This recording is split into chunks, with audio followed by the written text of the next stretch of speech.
Soul food is the traditional cuisine of African Americans. Sometimes simply referred to as Southern food, soul food was carried to the North and rest of the United States by African Americans leaving the South during the Great Migration of the early to the mid-20th century. Meals range from simple family dinners of rice and beans, fried chicken, and collard greens with ham hocks to tables loaded with candied yams, smothered pork chops, gumbo, black-eyed peas, macaroni and cheese, cornbread, sweet potato pie, and peach cobbler. Soul food is an integral part of Black food culture and often evokes strong feelings of home, family, and togetherness.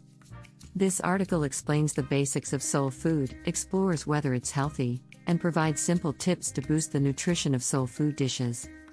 Is soul food healthy? The Southern diet, which is often associated with soul food, contains organ meats, processed meats, eggs, fried foods, added fats, and sweetened beverages. This eating pattern is tied to an increased risk of heart disease, diabetes, kidney disease, cancer, stroke, and mental decline. According to the Centers for Disease Control, African Americans ages 18 to 49 are twice as likely to die from heart disease as white Americans. Black Americans ages 35 to 54 also have a 50% higher likelihood of high blood pressure than white Americans. While social and economic disparities play a significant role in these disproportionate disease rates, dietary choices may also contribute. However, this doesn't mean that all soul food is unhealthy. Nutrient-rich dishes and leafy green vegetables are also staples of soul food. A guide to maintaining food culture while promoting health. Soul food embodies numerous legacies, traditions, and practices passed down from generation to generation. Creating a healthier soul food plate does not mean abandoning this rich heritage.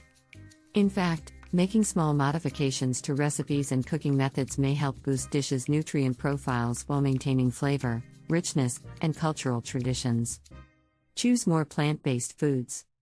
Traditional African diets are plant-based and included a wide variety of fruits and vegetables, such as leafy greens, okra, watermelon, whole grains, and black-eyed peas. In traditional societies, meat, when consumed at all, was eaten in very small quantities and often as a seasoning. Diets that include plenty of plant foods are associated with more moderate body weights and decreased disease risk. Furthermore, a meta-analysis of people who ate leafy green and cruciferous vegetables, such as collard greens, kale, turnip greens, and cabbage, indicated a 15.8% reduced risk of heart disease, compared with a control group. Favor whole grains? The U.S. Department of Agriculture recommends that people make at least half of the grains they eat whole grains. Whole grains are the entire grain, including the bran, germ, and endosperm. They may play a role in weight management, gut health, and the prevention of type 2 diabetes, heart disease, and even colorectal, pancreatic, and stomach cancers. Examples of whole grains are whole wheat, brown rice, oats, sorghum, millet, fonio, and barley. Some soul food entrees like macaroni and cheese, cornbread, and rice dishes are made from refined grains, which have had their nutrient-dense bran and germ removed during processing and are thus not as nutritious as their whole grain counterparts. Season with veggies, herbs, and spices. In addition to containing high-sodium processed meats like ham hocks, soul food often uses seasoned salt, garlic salt, and Cajun seasoning. These foods and spices contribute to the overall amount of sodium you consume. Excessive sodium intake is associated with an increased risk of high blood pressure, stroke, heart disease, and premature death. Evidence suggests that African Americans are more sensitive to the blood pressure lowering effects of decreased salt intake. Reducing your dietary sodium intake may result in a 4 to 8 millimeters of mercury reduction in systolic blood pressure, the top number on a reading. Seasoning foods with aromatic veggies like onions, garlic, and celery, as well as herbs and spices, not only reduces sodium content but also boosts the antioxidant content and flavor. Change your cooking methods. Cooking methods affect both the nutrient composition of a meal and disease risk.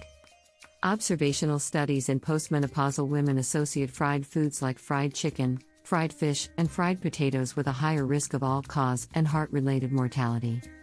High-heat cooking methods, such as frying, baking, roasting, and grilling, may introduce chemicals like acrylamide heterocyclic amines, HCAs, and polycyclic aromatic hydrocarbons. HCAs and PAs are associated with an increased risk of cancer. They may also increase diabetes risk.